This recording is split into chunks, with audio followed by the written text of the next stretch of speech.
So, two of the world's most famous battlefield speeches are from Shakespeare's Henry V.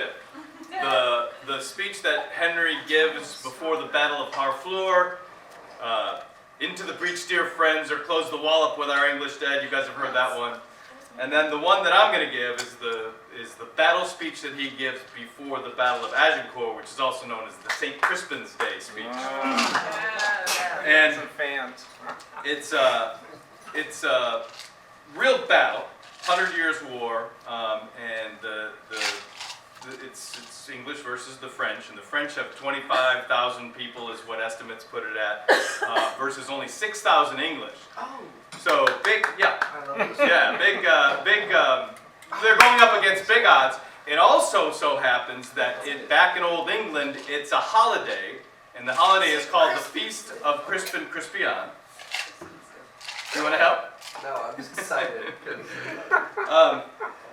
And the genesis of the speech is basically that there's a holiday going on back in England. They're short of guys here on the battlefield, and Henry comes up on his cousin Westmoreland, who's one of the generals, commiserating with some other guys, saying, I wish we had some of these guys back in England who aren't working today. You know, we could really use them against these numbers with the French. And so Maddie's going to cue me on Westmoreland.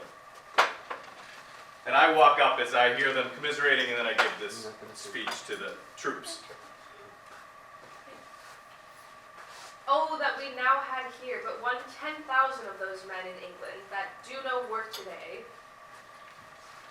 What's he that wishes so? My cousin Westmoreland? No, fair cousin. If we are marked to die, we are enough to do our country loss. But if to live, the fewer men, the greater share of honor. God's will, I pray thee, wish not a man from England. I would not lose so great an honor as one man more, methinks, would share from me. Rather, proclaim it, Westmoreland, through my host, that he who hath no stomach to this fight, let him depart.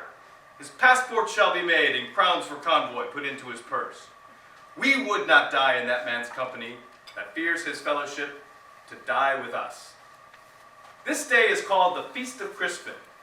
He that outlives this day and comes safe home shall stand a tiptoe when this day is named, and rouse him at the name of Crispin. He that shall see this day and live old age shall yearly on the vigil feast his neighbors and say, tomorrow is St. Crispin's Day. Then will he strip his sleeves and show his scars and say, these wounds I had on Crispin's Day.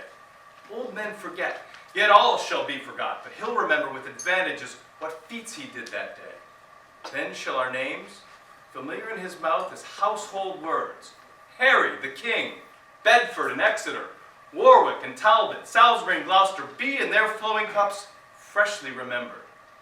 This story shall the good man teach his son, and Crispin Crispian shall ne'er go by from this day until the ending of the world, but we in it shall be remembered. We few, we happy few, we band of brothers.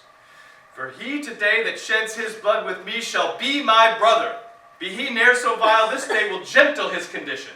And gentlemen in England now abed shall think themselves accursed they were not here, and hold their manhoods cheap, whilst any speaks that fought with us upon St. Crispin's Day!